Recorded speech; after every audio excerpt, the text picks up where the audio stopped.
Hey, Barbara. You're planning on joining us for a New Year's party at our place, right? Hi, Mrs. Scarlett.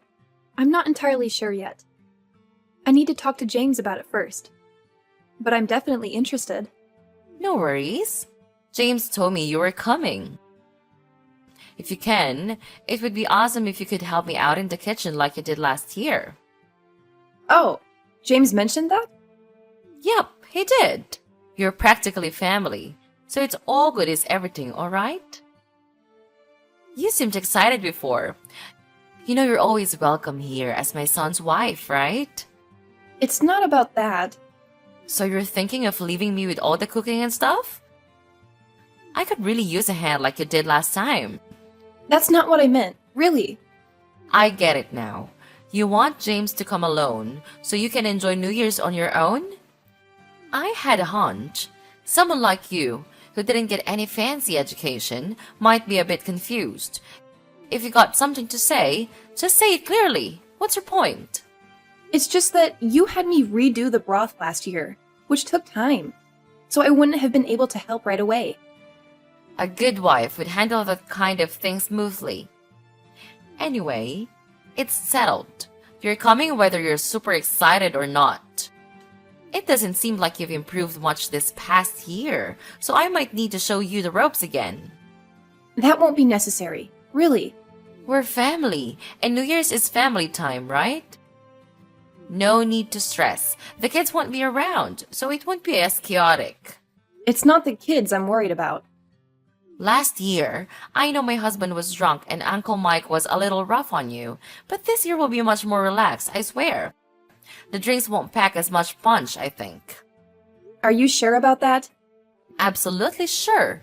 I'm not trying to be hard on you. I care about how you're doing. I want you to be the best partner for James. Plus, I know you don't have a big family around. I want to share what I can. So, come on, be part of the celebration, okay? Let's have a great New Year together. Also, I'd like you to find a nice restaurant and order 3 of their best dishes. 3 popular dishes. That could be a bit expensive. Is that all right? Come on, don't overthink it. Just place the order, alright? You do tend to question things a lot. Doesn't James ever get on your case about that? I think, as a spouse, sometimes you just go along without too much back and forth. Well, we do have our disagreements, but that's not really the issue. How should I pay for the restaurant stuff?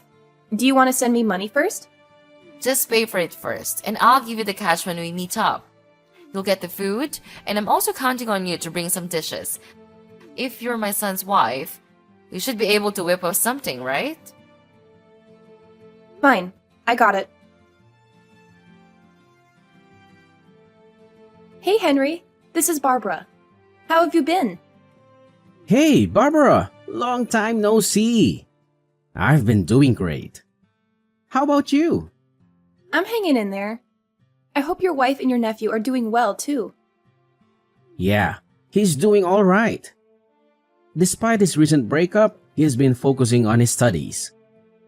By the way, I noticed you haven't swung by the restaurant lately. I was a bit concerned. Is everything okay? Yeah, everything's fine.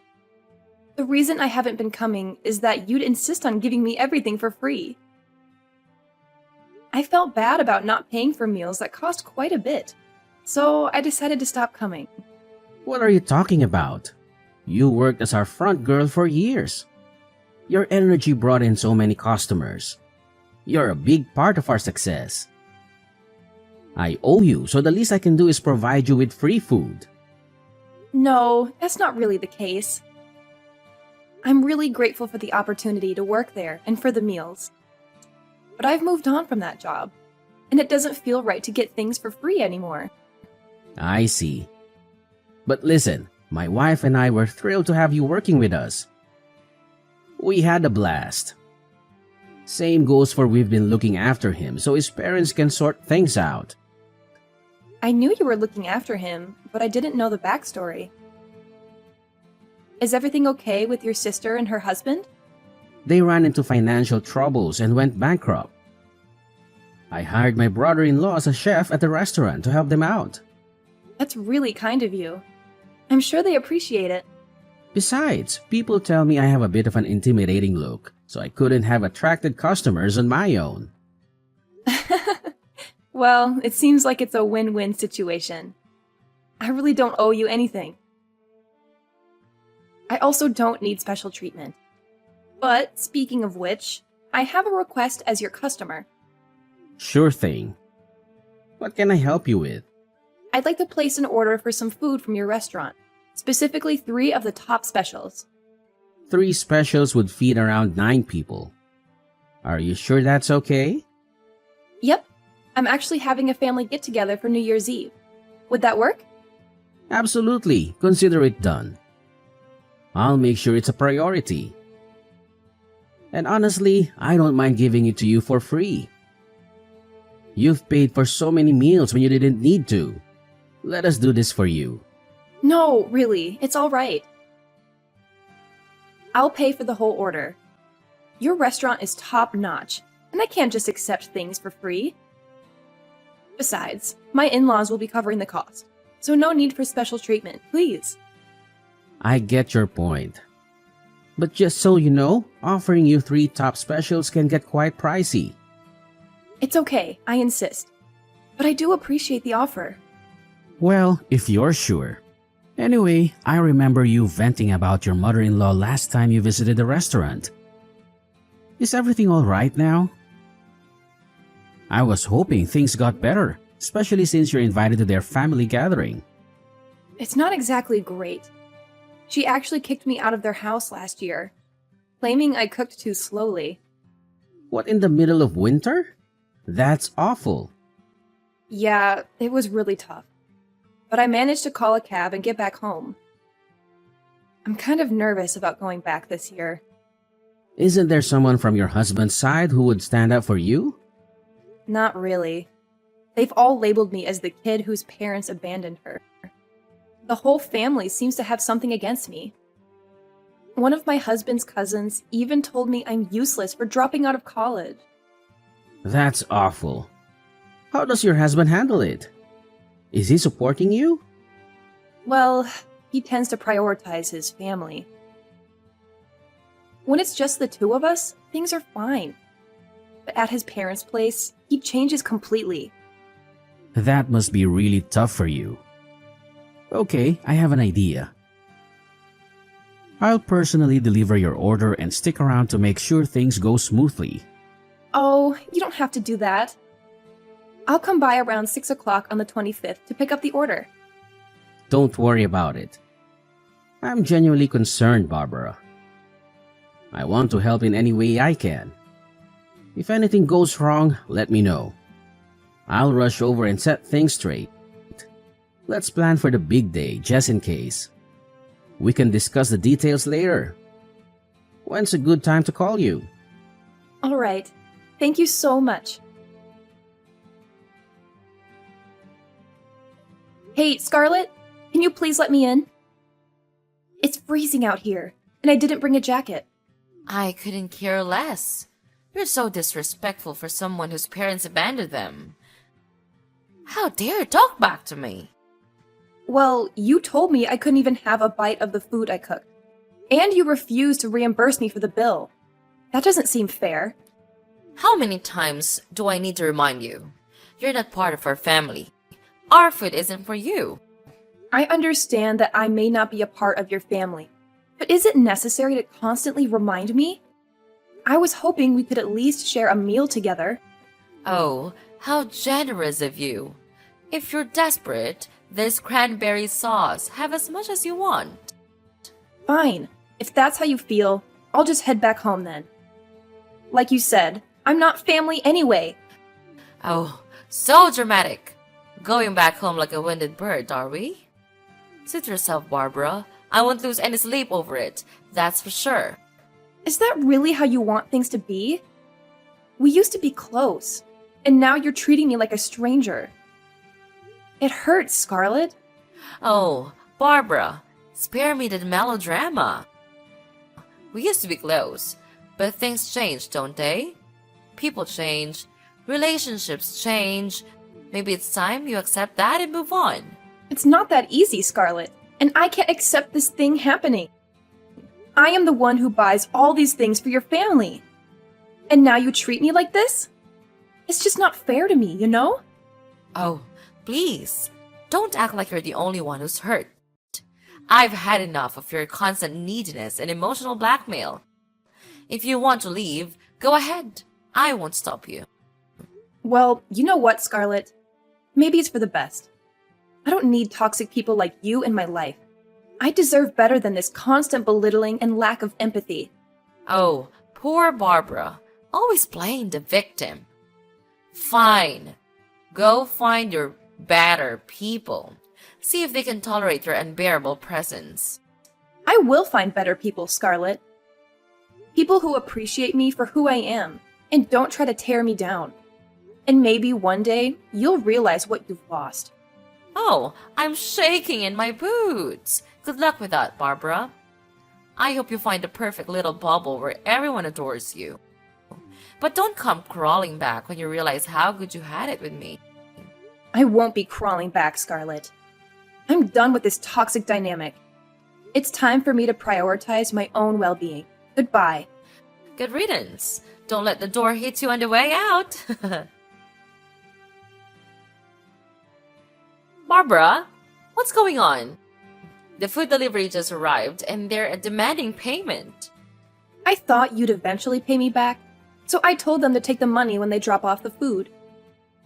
It's $3,000. Thanks. $3,000 is way too much, even for a fancy restaurant. Are you serious? Come on. It's 9 portions of their best dishes from one of the fanciest restaurants around here. And remember, that's with a discount. But you're the one who wanted those special dishes, right? I just followed your request. Yeah, maybe, but that doesn't mean you had to order $3,000 worth of food. That's crazy. I'm pretty sure I mentioned it would be $3,000. I told you on the phone and again in person. But you were cool with it since you wanted me to handle it. You weren't planning on paying me back. But now that you have to foot the bill, you're acting like this. It's disappointing. Right from the start, you wanted me to pay. So that's why you chose an expensive restaurant, right? I could tell that's what you were thinking from the beginning. I can easily understand you. Wait a second. I'll pay, but I don't have $3,000 right now, and the banks aren't open. What should I do? Tell that intimidating guy from the restaurant to leave? No matter what I say, I don't think he'll budge. He won't leave if he thinks he won't get his $3,000. He won't move until he gets the money. Scarlett, just pay him, please. I told you, I can't pay now. I don't have it. Am I supposed to wait for money to fall from the sky? I can't get that much money right now. Truly, I don't have any way at all. So, do you want to cancel the order then? Yeah, there's no other option. I can't afford $3,000 for food. Well, keep in mind you'll still have to pay a cancellation fee. What? Where did it come from? Now there's a cancellation fee too? That is absolutely nonsense. Yeah, they've already used their time and ingredients to make $3,000 worth of food. It's fair for them to charge a fee if you decide to not go through with it. They've put in an effort, and it would go to waste, so they need compensation. Okay, fine. How much is the cancellation fee? Well, they've already prepared food for $3,000, so the fee would be around $3,000. What? This is like going back to square one. This must be a scam. I'm heading to the police right now. You're going to be charged with fraud. I don't know what part of this you think is a scam, but when the police arrive, I'll be more than happy to show them the time you threw boiling water at me in the kitchen, or when you hit me with the frying pan, or how about when you spread cooking oil on the floor, causing me to slip and fall, and then proceeded to kick me while I was down? And I'll show them the instance when you called me a worthless failure. What do you mean, show them? The man who's currently at your doorstep helped me set up a small camera inside. He's been looking out for me since I was very young. He's like a father figure to me, and he was extremely concerned. A camera? You mean you recorded everything? No. How could you? Exactly. I'm grateful we planned ahead and installed those cameras. I never thought you'd go so far as to physically harm me. So, Scarlett, go ahead and call the police. Or should I? Honestly, it doesn't matter much to me. No, we'll hold off on involving the police. I see. In that case, please settle the food bill. There are only adults at the party. If you all pitch in, I'm sure you can come up with $3,000. Someone must have a credit card at least. I think this is not a difficult problem to solve. Alright. Fine. I'll ask everyone to contribute money and I'll cover the bill. Is that what you want? If I do that, you need to tell that guy at my door to leave and erase that footage. Alright, I've just received confirmation that he's been paid. However, I'm definitely not deleting the footage. By the way, I also have recordings of the entire family ignoring and mistreating me. So if you don't comply, it won't only be you facing exposure. Keep that in mind. I can't believe you set up cameras in my house. That doesn't sound legal. It's an invasion of privacy. If I didn't have concrete evidence, people wouldn't believe me about the abuse I endured. I apologize for the invasion of privacy, but my well-being takes precedence. You're despicable. I don't know what James saw in you. You're a horrible person.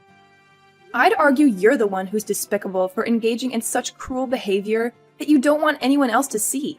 I consulted with Henry, who ensured I had legal counsel. If you step out of line again, I will release this footage. Furthermore, I've been instructed not to disclose this, but 3 months ago, James's job was downsized, and he lost his job. Now, he's just a parasite. What? That's not true. He just told me how well things were going at work. He talked about his promotion and raise. You were there. Are you lying to me? Nope, I'm telling the truth. He spent the last 3 months sitting in front of the TV, playing video games while I've been working tirelessly. He's been relying on my salary. He hasn't even made an effort to find a new job. He claims he's been applying for places, but I haven't seen him attend a single interview. I don't need a freeloader in my life, so I'm leaving him with you. I hope you and your family can support him emotionally. James lost his job? I can't believe it. He's been lying to me and unemployed for 3 months. Please tell him to leave me alone and never return. He spent 2 years pretending not to notice the mistreatment I endured from your family. That's when I realized I don't love him anymore. He's been trying to conceal his job loss. If you threaten to expose this, he'll likely comply with anything you say. People with big egos are easily manipulated. Ugh, I can't believe it. You're crooked. And what about you? The mother-in-law who bullies her son's wife incessantly and criticizes her cooking despite lacking culinary skills? And the husband who tries to assert dominance over his wife in front of family despite being jobless? Being around your family was like being in hell. I'm relieved to be leaving all of you. What's wrong with you? Your parents abandoned you, and you don't even have a family. Yes, you're right. I've always yearned for family, but I'd rather face that than remain in a family like yours. Oh, please. Abandon me? You know nothing about my past or what I've been through. Just because I don't have a traditional family doesn't mean I'm any less of a person. I've built a life for myself and created my own support system. Well, it's clear that you're bitter and resentful. Maybe if you had a taste of a real family, you'd understand the value of it. A taste of real family? Are you implying that your dysfunctional family is the epitome of what a family should be? I've seen families that support and love each other unconditionally. And trust me, yours falls far from that standard. That's not fair. We have our issues, sure, but every family does. We stick together through thick and thin. Sticking together through thick and thin doesn't mean subjecting each other to constant emotional abuse. A healthy family is built on respect, empathy, and understanding. Your family lacks all of those qualities. You're just bitter because you've never experienced the joy and love that comes from having a real family. Joy and love can come from many different sources. not just a blood-related family. I found joy in the friendships I've built, the community I'm a part of, and the meaningful relationships I've cultivated. I don't need a toxic family to define my happiness. Well, I hope you find whatever it is you're looking for, but don't think for a second that your judgmental attitude makes you superior. I'm not claiming to be superior, but I won't let anyone, including you, invalidate my choices or my experiences. You may have your family, but I have my own path, and I'm proud of the person I've become despite the challenges I've faced. Fine, believe what you want. Just remember, family is important, and you'll realize that someday. Maybe. But until then, I'll continue to surround myself with people who uplift me and support me, no matter their blood relation. And that's something your so-called family could learn from. And I'm not saying that the love and support you receive from your family isn't valuable. It's wonderful that you have that in your life. But what I'm trying to convey is that family isn't just limited to blood relations. It can be found in deep friendships, in chosen families, and in the communities we build around us. Chosen families? That's just a euphemism for not having a real family. Blood is thicker than water, you know? That saying is often misinterpreted. It actually means that the bonds we choose to form, the relationships we actively build, can be stronger than the ones we're born into. It's about the depth of connection, not mere biology. We have the power to choose who we want to surround ourselves with, who we consider family. I still believe that nothing can replace the love and support of a blood-related family. They're the ones who will be there for you no matter what. That may be true in some cases, but it's not a universal truth. Blood relations don't automatically guarantee love, support, or a healthy environment. There are countless instances where people have found solace and strength in non-biological families because they create an environment of acceptance, understanding, and compassion. Well, I guess we'll have to agree to disagree on this matter. I still believe that my family is irreplaceable. And that's perfectly fine. We all have different experiences and perspectives. The most important thing is that we find happiness and fulfillment in the relationships we choose, whether they're blood related or not. That's it. It's enough. I can't take it anymore. Fine. If you want to leave, so leave. I don't need you. You will just make me feel irritated. You refuse to help us even though you are a part of this family. That's unacceptable. I am nothing to you, and I don't want to be anything to you. Stop all of those name-calling and insulting. I'll just leave all of you right now. After leaving the house that day, I felt a mix of emotions as I returned to my empty home. It was tough having to pack my things and face the reality of finalizing the divorce. My husband refused to agree to the divorce, holding on to hope for reconciliation. Meanwhile, my mother-in-law tried to apologize, but I couldn't accept her empty words. The years in that difficult marriage were filled with constant conflict, worsened by the complicated relationship between my husband, his controlling mother, and myself. His unemployment made things even more challenging, as he relied on his mother for financial support. It became clear that money was the main motivator for my mother-in-law, with little genuine care for me. In the midst of all this, I decided to start fresh and move to a new place seeking peace. There, I found love and acceptance in Henry's house, where I'm treated like family. I'm now happy and content, focusing on the present and future. Although the scars of the past remain, I'm embracing my newfound freedom and independence, putting the idea of marriage on hold for now.